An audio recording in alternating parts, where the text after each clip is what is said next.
வியாதியை இல்லாட்டா சுகருங்கிறது சுகர் சாப்பிட்டு தான் வரணுங்கிறது இல்லை. குழந்தைகளை பெற்றாலே வரும். இந்த குழந்தை கொடுக்கக்கூடிய ஸ்ட்ரெஸ் இருக்கு பாருங்க, அது சுகருங்கிறது ஸ்ட்ரெஸ் தான் வரும். சுகர் இருக்கவா நல்லா சாப்பிட்டு நல்லா இருப்பா.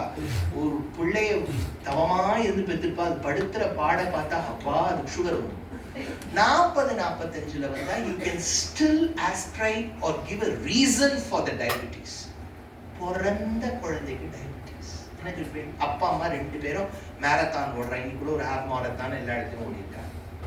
They are perfectly fine, no history of diabetes. The child is suffering. Why? That is where the answer is karma. அப்ப அந்த கர்மான்னு இருந்துட்டுனா அந்த எக்ஸ்டர்னல் ஃபேக்டரை செயல்படுத்துபவன் ஒருத்தர். ஸோ இதுக்கு டெரைவேட்டிவ்னு பேர் மேத்ஸ்ல. You have to derive. இதுக்கு தான் அனுமானத்தெல்லாம் வச்சு அப்புறம் இருக்கவே இருக்கு சப்த சாஸ்திரம். நாராயணன் இருக்கான்னு சொல்லு. இந்த நாராயணன் இருக்கும்போது இதை நீங்க புரிஞ்சுண்டாத ஒரு 5 நிமிஷம் கவனிச்சா போறோம். முன்னாடி இப்படி கவனிச்சோம். என்னன்னா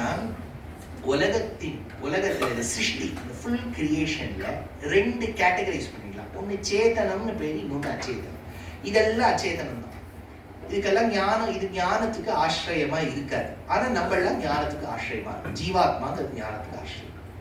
இந்த ஜீவாத்மாவோடு கூடிய சரீரத்திலிருந்து தான் ஒரு குழந்தை தோன்றும். இப்ப மைக்ல இருந்து ஒரு குழந்தை வராது. புக்ல முன்னெல்லாம் பெரியவாண்ட மயில் பிடி வைப்பாங்க, அது குட்டி போடும்பா. கேள்விட்டு அதெல்லாம் குட்டிலாம் போடாது. என்னன்னா இந்த மைக் இருக்கு இல்லையா, இந்த மைக் அச்சேதனம். இதுல இருந்து இன்னொரு அச்சேதனம் பிறந்து வராது. இதை நீங்களா உடைச்சு கிடைச்சு ரீஷேப் பண்ணலாமே. This cannot birth another. ஆனா மனுஷனால பண்ண முடியும், மிருகத்தால பண்ண முடியும். ஏன்னா சேதனன் கிட்டே ஒரு சேதனன் வரும்.